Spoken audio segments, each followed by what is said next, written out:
Hello दोस्तों। क्या आप जानते हैं कि क्यों है ब्रह्मा जी का पूरे भारत में एक मंदिर? अगर नहीं तो सुने। हिंदू धर्मग्रंथ पद्मपुराण के मुताबिक एक समय धरती पर वज्रनाश नामक राक्षस ने उत्पात मचा रखा था। उसके बढ़ते अत्याचारों से तंग आकर ब्रह्मा जी ने उसका वध किया।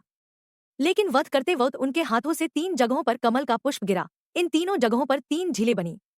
इसी घटना के बाद इस स्थान का नाम पुष्कर पड़ा। इस घटना के बाद ब्रह्मा ने संसार की भलाई के लिए यहाँ एक यज्ञ करने का फैसला किया।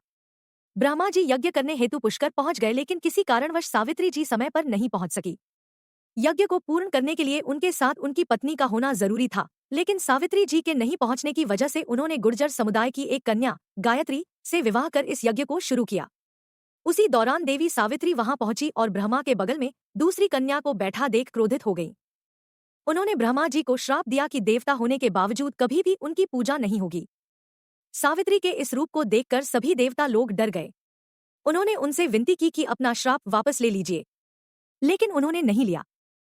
जब गुस्सा ठंडा हुआ तो सावित्री ने कहा कि इस धरती पर सिर्फ पुष्कर में आपकी पूजा होगी। कोई भी दूसरा आपका मंदिर बनाएगा तो उसका विनाश हो जाएगा। भगवान विष्णु ने भी इस काम में ब्रह्मा जी की मदद की थी। इसलिए देवी सरस्वती ने विष्णु जी को भी श्राप दिया था कि उन्हें पत्नी से विरह का कष्ट सहन करना पड़ेगा।